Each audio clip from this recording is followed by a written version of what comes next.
Hello and welcome to this edition of the Clarendon Chronicles podcast. My guest today is EWEN Murchison. EWEN is a retired Major General, one of the highest ranks in the UK Royal Marines, with a distinguished career marked by global service in high-pressure situations. Drawing on his extensive military experience, he now advises corporate organisations through his own performance coaching company, offering a unique perspective on leadership, teamwork, responsibility, and culture. His insights are shaped by years of leading elite forces, making him a sought-after expert in cultivating strong, resilient teams in the business world. EWEN, thank you so much for joining us today in what I know is an incredibly busy schedule for you. And to add some context to our discussion for the audience, EWEN and I actually got to know each other when we shared our coaching and mentoring academic journey some years ago now, actually, together at the University of the West of England. Hello to you, EWEN. Jeremy, good morning. Good morning to the listeners. It's great to be here and reunited with you again today. So thank you for that. And I'm very much looking forward to this conversation. Thanks, EWEN. And let's get straight into it. EWEN, as I mentioned in the introduction, you've completed 30 years in the military, retiring as a Major General in the Royal Marines. Where did your leadership journey begin, and what did you learn in your formative years in the military? Okay, so that's a great place to start, Jeremy. So when you joined the Royal Marines, which I did at the age of 21 after leaving university, there was probably three things that I learned in those first few years. So the first was about ethos. We called it the commando ethos. And as the listeners will know, that ethos is, what a group does and how it does it. And the way that the Royal Marines construct this is they have an individual level. We call it the commando spirit. This is the qualities and characteristics of the individual, courage, determination, unselfishness, and cheerfulness in the face of adversity. And Jeremy, I was very fortunate enough to receive the Sword of Honour, passing out as the top student at the end of the 15-month training. And as much of a privilege as that was, to lead the parade on the final day in front of friends and family, the real accolade that people wanted was the Commando Medal. The Commando Medal was voted for by peers to the individual who had demonstrated these commando qualities to the greatest extent. So like in a sporting context, that was the Players' Player Award. And that just sort of sets the tone for the way that the Royal Marines think about this. So then above the individual level, you have the group level, so the collective values, and everyone who's part of an organization will be aware of what the values are and how the principles that guide sort of behavior and actions and decisions. But then what the Royal Marines do is they wrap this and have a mindset around it. And the mindset gives you a collective approach as to how you problem solve, almost like a code. And we talk about being the first to understand, first to adapt and respond, and the first to overcome. Okay, so you've got individual, you've got group, and then you've got this collective framework that therefore makes up the total of the ethos. The second part about mindset, which I think is really important, is they taught us how to think rather than what to think. So they gave us a framework, and we called this Mission Command. And actually, it's colloquially referred to as freedom in a framework. Okay, and what this does is you as the leader give the what and the why. So what I want you to do and why, so the purpose, but you don't be explicit about the how, and you leave that to your team to do the how, so that it confers ownership and accountability to them. It gives them a sense of empowerment. It gives them the opportunity to take the initiative when they see opportunities. So that's why we talk about freedom in a framework. And I think the final thing that the Royal Marines and my first sort of few years there taught me was mental toughness. Obviously, a lot of hardship, a lot of adversity to overcome, both in training and in some of my first tours of duty. But the leader is the one who needs to maintain, focus and concentration to the task at hand and be really consistent. And a bit like a sportsman who, they prepare for an event, they do their competition, and then after the event, they do some reflection. But the glue that binds it all together is their focus and their belief in what it is they're doing. And we talk about leaders' legs. Jeremy, I don't know if you've heard that expression, but when you are given a leadership role, it almost gives you an extra sense of drive and impetus, because you have that responsibility to navigate them to where we're going in inclement weather, or to, to reach the goal. And I think that's, so not only are you dealing with the same hardship as everyone else, you've got to rise above that and lead as legs is a sort of psychological way of thinking about that, which is really helpful. So there you go. So ethos, mindset, and sort of mental toughness, I think, and how that comes together in your leadership in the early years was probably where my journey began. Ewan, that's absolutely fascinating. Part of the reason for doing this kind of podcast on leadership is to understand different people's understanding of what it means. I think I probably learned more in 2 minutes there than I have in 30 years, actually. So, moving on to the leadership style and approach. I mean, what would you say about your leadership style and approach, and how has it changed over time? And in fact, is the style and approach different? Okay, so that's also a good question. And I would probably answer style and approach as being slightly different. So a two-part answer again. So lots of leadership training I've had, lots of different models and lots of opportunities to apply my leadership experience in different scenarios. But I think your style comes down to the situation that you find yourself in, the challenge that you are facing. And people refer to that as situational leadership. But if I could put this in context with the 3 tours I did in Afghanistan. So at the first level, the tactical level, I was responsible for a team of about 150 men. We were in regular firefights with the Taliban, and we actually had 33 firefights over a 6-month tour, about one every 3 to 4 days. But what I would say is that it was relatively bounded. It was relatively narrow in scope as a task. And it was relatively simple compared to some of the other challenges I had. However, it was critical in terms of time and potentially crisis. So it was a very directive, decisive, intuitive style of leadership, what the listeners would probably associate with that traditional type of military leadership, which is appropriate at that junior level. You go up a level, though, and you're responsible for 700 men in a commando unit on my second tour. Suddenly things are a little bit more complicated, lots more to think about, but also a little bit more time and space to do so. So you could be a bit more analytical and a bit more calculative about some of your thoughts. And then on the third tour I did at the strategic level, when I was mentoring the Afghanistan Home Secretary, it was lots of stakeholders, multinational environment, multi-agency, lots of different people with different ideas. And therefore I had to be very consultative at that stage. And ironically, Jeremy, that was the job in which I held my highest rank in the military, but it was probably the one where I relied more on agency than authority at that point. Yeah. And I think that was the one that took you away from the academic journey that we were on, wasn't it? I remember you had to depart from these shores for a period of time. It was. And I mean, we could talk about that later in terms of the coaching journey, but that was exactly the reason why I did that course. Was when you're mentoring a minister of state and responsible for a team of 60 advisors, you want to make sure you are aware of what it is you're doing. But what I've described there is diagnosis and choice. So what is the situation you'll find yourself in? What is the problem? And what is the style that you therefore need as appropriate? And actually, also, I used to think deeply about where I positioned myself to have the greatest impact as a leader. Do you sit back in your office or your headquarters where you have lots of the information and lots of situational awareness, or are you out on the ground, sniffing the air and talking to your people to understand really what's going on? So I think that's important. Thank you for that. Yeah. So the second part, though, is the approach. I think this is more specific to whenever I take on a role, a leadership role. I think there's 4 questions that I need to ask myself and I need to be clear about to my people. The first one is, who am I? What are my strengths and weaknesses? What am I, am I self-aware to understand that? But more importantly, what version of myself am I bringing to that role?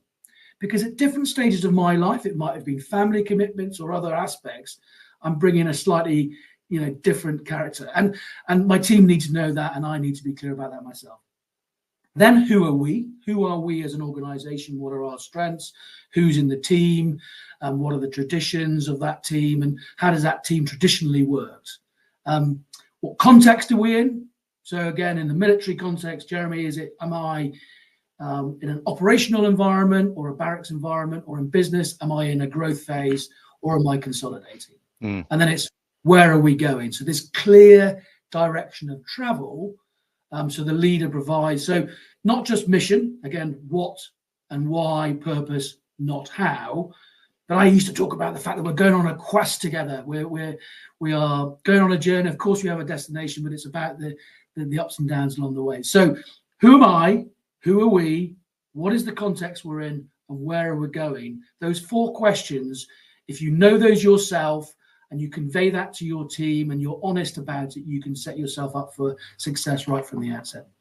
I think that's an amazing response here, and a couple of things that I draw out of that, the concept of self-awareness in particular, and you and I both know that in terms of a coaching capacity, and I'm sure our listeners would have picked up that you described a firefight there as a relatively simplistic operation, which I'm not sure that our listeners would perhaps come to that conclusion very first of all. But in all of that time in the military, Ewan, and in positions of high command, you must have had to deal with what I would call proper pressure situations. By that, I don't mean from the corporate world, we've got results to deliver in 6 months or 12 months. Proper pressure situations. How do you prepare for that? You know it's coming.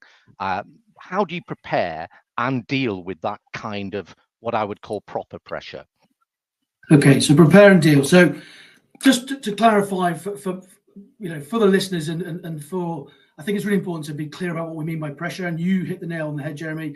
You talked about financial pressure in the business sense. It's about external factors which are impacting your ability to concentrate, which affects your behaviors and your actions, and so decreases your performance. But it's an external factor. So it might be financial targets, expectation of shareholders.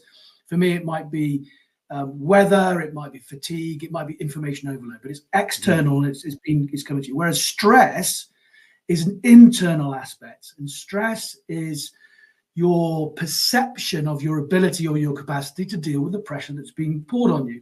And that's much more of an emotional response and something that you can control. So just, we always need to be clear with the difference between pressure and stress, external, internal. But so in terms of preparation, I like to use a computer analogy. So we all know that a computer has a hard drive and RAM, or working memory. And that's pretty much the same as the brain. And if you can pre-program your brain, or your hardwire as many responses as you can into it, you are therefore going to free up your working memory to deal with new information as it comes in. And so we do that through pattern recognition, we do it through training, we do it through contingency planning, and the military talk about wargaming, so the what-ifing. We do have a serious learning culture where we do after-action reviews. And all that is doing is it's preparing you to maximize your working memory, and it's putting as many of the responses pre-programmed into the brain. So you recognize it. So when something hits you, 70% of it is familiar. They're never going to be 100%, yes. But now I'm only having to deal with the 30% rather than being overwhelmed by the full 100%. So you have more bandwidth and you can respond rather than react. But the second part is what I call the stress bucket analogy, which I love. So if you imagine a big bucket in your garden, okay, and you're collecting the rainwater, and you've got a tap at the bottom of the bucket. Now, the stress and the pressure are being poured into the top of the bucket. What you need to have is need to have coping strategies which allow you to turn the tap on to let the stress flow away.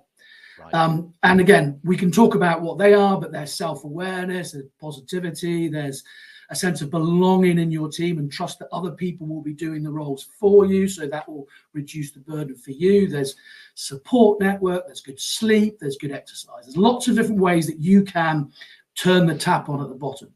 But what I like people to sort of think about is that it's a bit like, when they say a footballer has time and space on the ball. Well, I think a resilient leader has time and space in their bucket. Okay, because they're constantly letting stuff out the bottom. They've created space in their bucket. And those leaders who are always operating at the point of overflow, it doesn't take much stress to come in the top, and then they're overwhelmed and their concentration and focus goes. So resilience is about creating time and space in your bucket. and it's about managing yourself so that you consistently bring your A game to whatever event you got. So I've given you an example of preparation, and I've given you an example of how to deal with stress and pressure through mitigation. And if you combine those two together, it allows you to not be overwhelmed when the pressure comes on. And I think those are unbelievably accurate analogies for those of us who've only ever worked in the corporate world. A real distinction between some of the situations that you've described there and some of the things which we see on a day-to-day basis. And I think I would accept that you see a lot of people in corporate world who haven't had the benefit of understanding those techniques, are at the top of that bucket most of the time, through not necessarily any fault of their own. So some fantastic experiences there to learn from. Thank you for that, Ewan. And how is leading through a crisis different than dealing with pressure? And okay, how does that impact your decision making in there as well? Okay, so that's good. So lots of crises will, again, there'll be personal levels of crisis, organizational crisis, societal crisis like a pandemic or what's going on in Ukraine or the Middle East. So people need to be clear about what sort of crisis they're in. But what I like to do is I like to understand the problem I'm in, and information might be scarce at that point, but do the best you can to really understand what's going on. Understand your standing constraints. So conceptually, Jeremy, what I do is I draw a box on a canvas, and I'm like, this is what I can't do this because of legal constraints or governance constraints or policy constraints. Okay, and then I have the situational constraints on there as well. That might be, I can't go into that country, I can't use that factory, whatever they are based on the crisis. And what you're doing is you are narrowing yourself down into what we all know is the solution space. Okay, and from that you can generate your options, and as the leader, then you give the clarity and direction. What are we doing? Why we're doing it? But leave it to your expert to then do the how. Don't try and figure it all out. But in terms of decision making, all the time you're trying to think about how I can regain or seize the initiative. Jeremy, I think I learned in the military, it's adversarial, the nature of my business there, but it is in business too. You come up with a strategy and a competitive advantage is only temporary. So you've got to be, so you can use a crisis to bounce forward if you're clever and respond in such a way as you regain the initiative. You also need to think clearly about your risk envelope. So again, a plan without risk for me is never going to derive you a competitive advantage. Absolutely. So you've got to have some risk, and you've got to be comfortable with that, and you've got to know who owns the risk and what your role in that is. But you've also got to really think to the finish when it comes to your decision making. I think you've got to be comfortable with the consequences. I was making life and death decisions. Business leaders are making critical decisions, and they've got to be comfortable with that. And you've got to have an audit trail, because no doubt you will be judged and scrutinized with people who have 20/20 hindsight. I used to think, Jeremy, about just, am I comfortable that I've made the best decision I can with the information I had, the resources I had, and the time I had? And if I had those things lined up, I could look people in the eye afterwards and say what I did was the right thing based upon the decision I made. And then the final one I'd make is, I have a term I like about getting a bigger clock and a bigger map. So even when you're in the crisis, the job of the leader is not to get lost in the melee of the noise here, but is to try and zoom out and have that often called helicopter view of what's going on. So you can see the other threats that are coming. What's going to happen once we've made this initial decision, what's going to happen next. So and it's important to have a zoom out perspective as well. So there are some ideas about how I would think about making decisions, narrowing down to a solution space, and thinking through to the finish.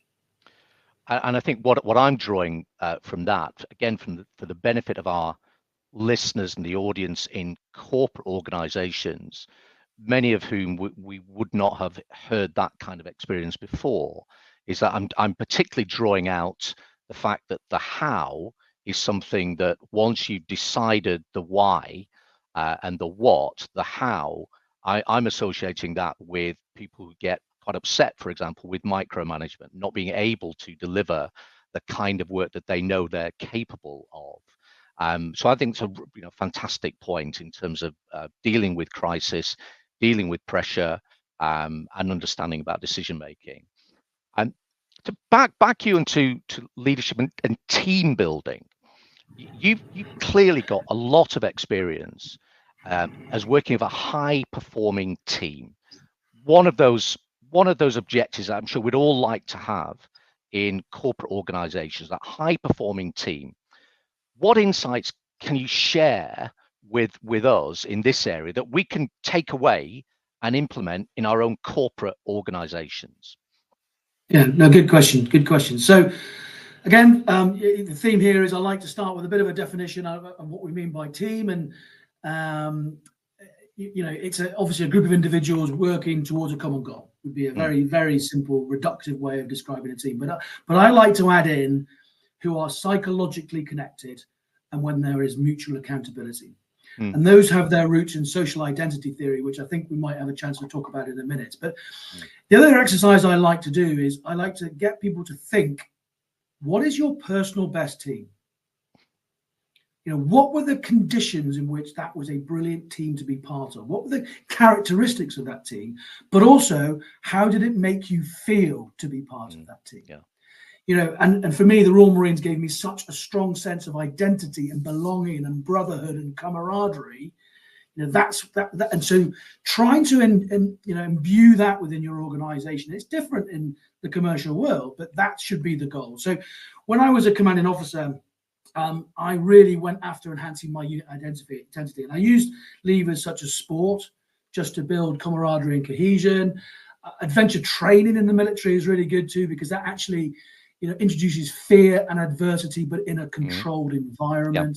I brought the veterans along to sort of not just tell us what they had done and tell their stories. And, we talk about standing on the shoulders of giants, but also, gotta get the team to think about the fact that they're writing the next chapter of our history. Yeah. So the veterans are the past, but you are the present and the future. How do you want to be a part of that sort of, the heritage going forward? We did a lot of social events, really important to build the personal relationships and the bonding. And actually, Jeremy, as well, I got the families heavily involved. And one leadership challenge I'll share with the listeners is, so I recognize that the psychological well-being of the men forward, I needed them concentrated on their job and not worried about what was going on at home. So I brought in the families to explain, and I gave them a 45-minute presentation in my gymnasium. There was 1,800 people in there. Right. Mums and dads, brothers and sisters, wives and girlfriends. And I told them what we were going to do in Afghanistan and why. And then I laid out for them that I couldn't guarantee that all their loved ones would come home. But worst case scenario, if they were, a fatality or a casualty, this is what would happen. And sadly, Jeremy, I lost 7 men killed in action, who we now effectively remember as the Magnificent Seven. And we had 44 individuals with life-changing injuries. It was a tough tour. But that day, it was one of the toughest leadership challenges I ever had, standing in front of those families, making that social contract. But the families afterwards, those who were involved in casualties afterwards, their moments, their lowest moment in life where their stress bucket was completely full, they would say to me, at least I had a bit of a frame of reference as to what you told me would happen. And it unfolded as you did. And they took, I took some solace, and so did they from that. So bringing all this together, building these teams, it's about your central team, but it's also about bringing other people. I used to call that my tent, Jeremy. You have your team, which you can control and, you're really psychologically connected. And then those on the outside who you're trying to, grow into the team. And then my final point would be around, which people will recognize, it's the level of integration between these different people. So for me, the difference is between coordination and collaboration. So coordination is very functional. It's about efficiency, but you're probably still working in your stovepipes. Whereas if you're truly collaborated and working as a group, that's where the whole is greater than the sum of the individual parts. And that's what, doesn't matter what organization you're in or what sector you're in, you need to be striving for as much collaboration as you possibly can. Yeah, I think it just amazing to listen to some of those reflections there, Ewan. I know what listeners and the audience will be thinking about, which is we in corporate world, and as you know, I spent 25 years as a CFO in a range of organizations. It just puts into context there what you described, our versions of strategy away days and team building. And one of the reasons I wanted to get into coaching and mentoring is I thought we could do a lot better in any organization that we were currently doing with the types of leadership and development techniques that we were using. I just didn't feel it was enough. So thank you for sharing some of those unbelievable insights into areas that I just know we couldn't fathom, we couldn't understand without hearing it firsthand from you. So you spent 30 years in the military, Ewan, but you're now in what I guess is called the civilian lifestyle. So how's the transition been? Okay, so probably not as challenging as some find it. I think it's towards the latter end of my military career, I was working more internationally and more in a sort of wider context anyway. So I was getting used to the differences, you know. So language is different. People always say the military have a sort of particular style of language, but actually, if you went into the financial services sector as I did, they talked in a funny language as far as I was concerned. So getting language recalibration, I think, is important.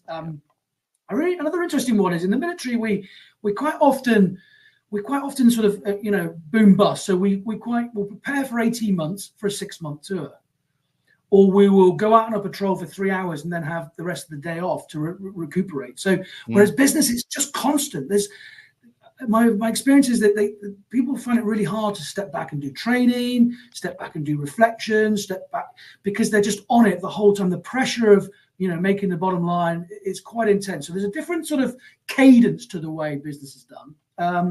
And probably the other one is about our understanding of value, Jeremy. So in the military world, value was about safety, security, and we're delivering a service. Where, of course, in business, it's just about the money and the value you're creating.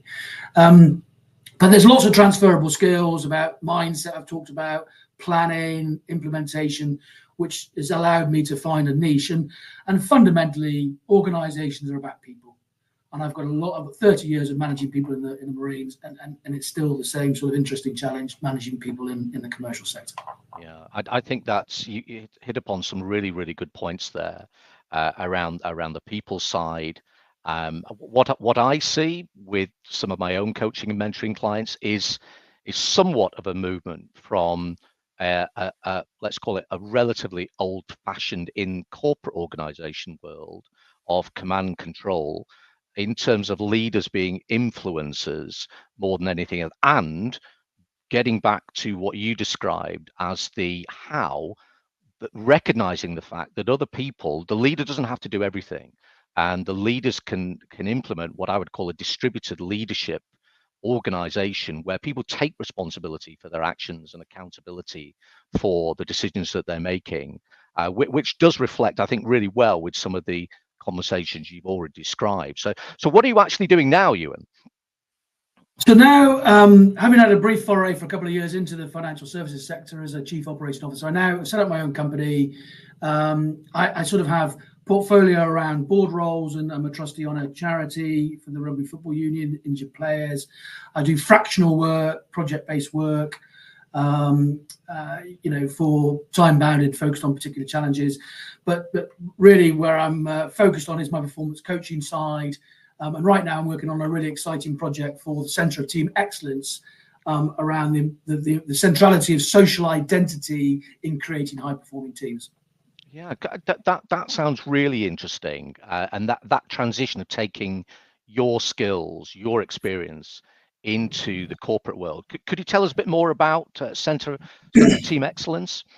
Okay, so we're going to run a masterclass in January, okay, which I'll come back to. But the science is really interesting here about, we are neurologically programmed with a bit of a paradox in our brains. Okay, so we have a deep desire to be included and belong to a group. But that is in conflict with our deep requirement to be an individual and to be different. Okay, they are going on, and they've done MRI scans to show that tension exists in the brain. So social identity theory provides a framework to understand how these two interact with each other, and specifically how people's sense of themselves is determined by the groups they belong to. So what is going on here is a me-us conversation. Mm. And so the Centre for Team Excellence did some research which found that teams that have a strong identity outperform those that don't have an identity at all, or a weak identity, by as much as 53%, Jeremy. 53%. Wow. And within that, 89% of the variance is down to 5 core beliefs or identity motives. And they've mapped those 5 core beliefs across to what they call the tribe protocol. And this is all research, this is all data that you can use. It's all evidence-based. And what is so brilliant is I've been looking for a way to explore some of my military experience through an evidence-based scientific model. And I found it through the Centre of Team. And that's why I'm so excited about it, because what it allows you to do, it allows leaders to understand that if they can enhance shared identity at different levels and different scenarios. So let me go back to the 3 examples that I gave you earlier. So at that sort of tactical level that I talked about, level 1, I was role modeling. I was right in there as the leader, living and breathing the shared hardship every day on the front line, role modeling, representing, championing, if you like, the group. As I stepped up a level, I had my core team. Remember, I talked about my team and my tent. Absolutely, and I'm trying to sort of grow it. I'm trying to grow this sort of into out. I'm trying to advance the team. I'm trying to embed the identity in the team in some of those areas that I talked about around sport and veterans and what have you. But then when I got to the strategic level, there was no sense of us at all. There was no shit, because everyone was trying to do their own thing. So I had to build a sense of identity around the Afghan ministry I was responsible for, and then bring everyone else in. So I was now working out to in, bringing people in to get a shared identity and get some trust going around a plan. So just by those 3 levels, you can see that there are different ways through an identity lens that you can build those teams. And if you have the other thing we've identified, if you have a strand that runs, some people call this culture, some people would call it a reinforcing rod within their organizational structure, but it links those different levels of the organizations depending on where you're at. It's the DNA. Another little analogy which is helpful here is think about apps on your phone. So if you think about a bunch of teams out there, hybrid teams, multifunctional teams, different departments in your organization, okay, they're all working just like different apps do on your phone. But if you've got an Apple app trying to work on an Android iOS, it's not going to function properly. So you've got your apps and your teams here. You need to make sure that the operating system, we view that through an identity lens, is sufficiently clear, is that then provides that glue and operating system for the apps all to work and talk to each other correctly. And if you don't do that right, in the phone analogy, you're not going to be able to achieve it, are you? So that's quite good. And then the final point, Jeremy, is in most high performance teams, and the Centre for Team Excellence have worked with corporates and sports teams, and of course, so I bring the military angle to it. In most models of high performance, there is a strong moral component to it. Psychological. Even the McKinsey model talks about values at the center of their model. And if you therefore put identity into that, and this sort of nexus between individual and shared, you have a sweet spot, which is there when the individual and the group goals are aligned. And this is actually called identity fusion.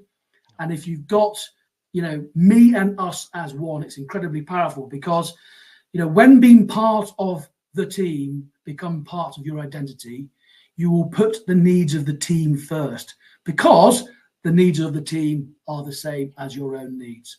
And that's what happens in the military, because people are out there, they're not fighting really for Queen and country. They're fighting for their people on their left and their right of each other. They're looking after each other. And if you can get that shared sense of identity and belonging in your organization, in terms of this identity fusion, you'll have a high performing team, which you can then use to build out very, very successfully.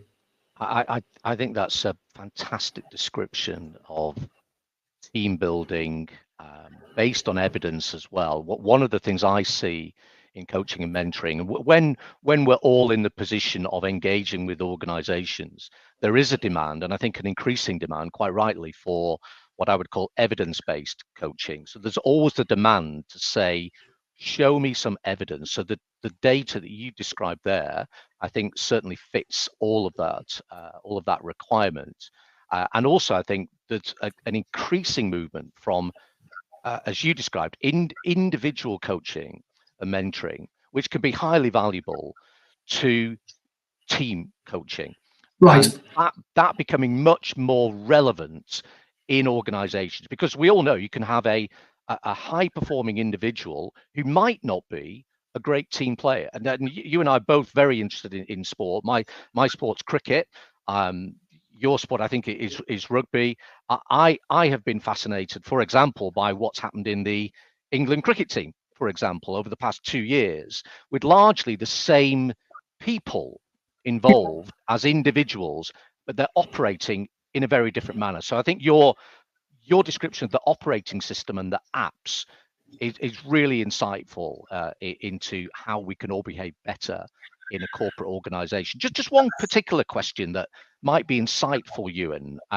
With all of that knowledge, and bearing in mind our audience and our listeners today will be in situations, what do we do wrong most of all? Is there anything that you think, I see this so often, we make the same mistakes, we're not operating at our full potential? Is there anything that you would highlight to say, if we only think of one or two things, don't make these mistakes in an organization? Is there anything you can share with us on that, Ewan? So I've got a couple, Jeremy. One we talked about already. So the risk of micromanagement. So delving into the how. Don't try to avoid that. I think we talked a lot about trust as well today. If you've got trust and mutual understanding within your group, clarity of roles and responsibilities. Sometimes I've been with businesses with just don't have clear roles and responsibilities and who's responsible for and accountability. Sounds simple, doesn't it? But it does sound really simple.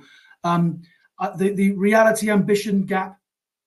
So where the level of ambition is out there. So think about strategy and alignment as ends, ways, and means. You've got your ends where you want to be, the ways you're going to do it, and the means and the resources in which you're going to achieve that way. If there's a mismatch between those three, it's going to be incoherent. I could throw biases at you. I've seen that in decision making. Yep. So I saw it at the end of Afghanistan, actually.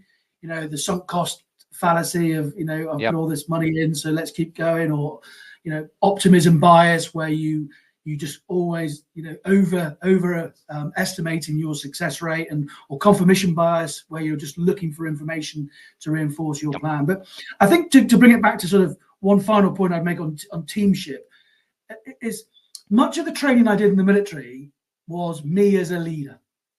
Okay, and about how I should adapt my approach in a given situation. But to your point a minute ago, I'm now really better understanding the team dynamics and having a conversation about us as a group, and seeing leadership as a relational process, and not just the bits I said about psychological connection and mutual accountability, but also the relationship between leaders and followers. So for a leader to exist, he has to have followers who are willingly prepared to follow him. Okay, and there are expectations on both sides of that equation. And if they're not in balance, then that relationship is never going to succeed. And when suddenly, if you just stop for a minute and think of leadership through a follower lens, you start to have a very different conversation with yourself about how you need to behave if you're putting yourself in the shoes of the followers. So that's I guess, that's the reason I've said that, is because I've seen leaders who just are still trying to be too much of the trait-based, action-orientated, great man type leaders. But I think now it's much softer. It's much more about the team, and it's much more about the other end, looking at the other end first. And I think coming from your background in the military, I think it's fascinating that you actually say that. It is what I see. And maybe it still works. And I going back to the sporting analogy, I think a leader now has to be somebody who is multifunctional in their leadership styles, depending upon the situation that they're potentially in. It can't be one size fits all. I think also you raised a really fantastic point regarding the biases that we all see. And I do this in my leadership workshops as well. It's just to ask people around the confirmation bias, understanding that there's potentially 20 plus biases that we might have. It's the subject of another discussion, But once we begin to understand the kind of biases that we apply in corporate world, it's at least the start of unpicking some of the mistakes that we might make. So thank you for that, Ian. And finally, Ewan, could you say a little about your coaching journey? I mean, you and I, as I mentioned right at the start, we began an academic coaching journey at the University of West of England. And what about your own personal coaching journey?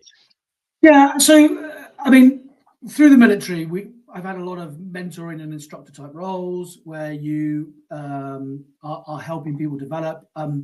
In sport, I've done some coaching qualifications, particularly in the rugby space, and I've also always had a thirst for lifelong learning. So recently, I've completed the Chartered Director program with the Institute of Directors to better understand how to position myself at board level, and I even did a 6-month fellowship at Oxford University around what I called evolutionary advantage, and how organizations, have the capacity to change at the speed of change. So again, for a separate discussion, Jeremy, but so the answer to your question specifically is, when I was going to take on this role in Afghanistan, I thought I really, really need to have a formal, rigorous sort of evidence-based qualification to do this. So yes, it was the University of the West of England. It was more academic than I had thought it would be, if I'm very honest. But I got my hours in and got the qualification through the postgraduate qualification through the Institute of Leadership and Management, which is fantastic. What did I learn? I certainly learned more about myself and the balance between soft and hard skills. And again, that talks to the self-awareness point we've already raised. Different styles of intervention. So again, it's a bit like the situational leadership. It's situational coaching. It's what is the experience of the coachee? How much sort of push and pull do they need? How much challenge and support do they need? So it's it's not a one-size-fits-all approach. But the other thing I really enjoyed about it, and I really try and bring into my coaching, is sort of experimenting with different sort of tools, creative tools, conversation cards, picture cards, and I really like narrative coaching. And it will resonate with the audience because of what I've been saying so far. But the story I like is that if you imagine you're a coach sat next to the coachee on a bench in a park, okay, and the coachee has a big backpack, okay, full of stories and experiences. And so if you go down a narrative sort of coaching approach, what you're going to try and do is you're going to try and unpack the backpack, lay it all out, reorder it, make sense of it, put it in context, and then put it back into, maybe even get rid of a couple of things that you don't want, stories that you're not interested in anymore, and then repack it. We all know when we repack a bag, there's always more space. So I've been talking today a lot about bandwidth and capacity. So now your coachee will have their stories in context and more space in their backpack for the next phase of their journey, for the next phase of their quest that they're going on. And they can now bring more stories in. And that's the growth part, which they, to that point, hadn't felt they even had time or capacity to do. By going through some proper coaching, suddenly you've created space for growth and transformation. And that's a very empowering way of thinking about your coaching. I agree with you. I remember our first day at the University of West of England, and I didn't know what to expect at all. And I came away. You're a little bit closer to the campus than I was, but I spent the 4-hour journey coming back from there thinking, I wished I had done this 20 years earlier to embrace more and more and more of, as you say, the completely different styles of coaching. That not everything will work with everybody. There needs to be that rapport. There needs to be, and it's not coaching by numbers, coaching by models. Some of it can be real lived world experience. So almost like what I would call mentoring being a coaching plus. If you can immerse yourself into the world in which the coachee operates.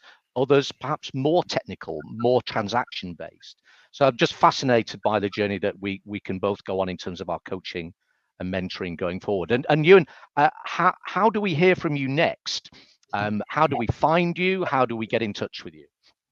Okay, that's great. So I did, I did mention that I'll be doing a masterclass in January, so that will go out. Really, LinkedIn is probably the best forum for this. I don't know, Jeremy, if you're able to put up my personal details at the end. I'll do that. I'm very happy to receive receive direct messages from anyone on LinkedIn. But if you're interested in some of this social identity work that I'm doing at the moment with the Centre for Team Excellence, let us know. And the masterclass in January would be, right. We're aiming at really at C-suite levels, top management professionals, because Jeremy, we both know that is the level that you need to have the impact. So that's where the foundations are laid for a performance culture at the sort of the senior level. So that's the sort of people we'd love to hear from. But LinkedIn is probably the best way to do so. Ewan, that is an amazing summary and conclusion with which to close our session. Ewan, thank you so much for your time today, sharing some not just vast experience, but I think highly relevant leadership, team building, coaching. I am absolutely convinced that our listeners and audience today will not just have found this insightful and educational, but I think inspirational in equal measure as well, allowing us into your 30-year world of the military and how you describe it has been fascinating to me in the last 45 minutes or so. It's been my privilege to have you as a guest, one of our first guests on Clarendon Chronicles. Thank you once again, Ewan. Much appreciated, and I actually hope there's an opportunity to do this again on some of the other subjects that you spoke about. So thank you very much, Ewan. Pleasure to have you on the Clarendon Chronicles podcast today. It's a pleasure to be here today and for sharing some of the insights and experiences you described. So thank you. Thank you, Ewan.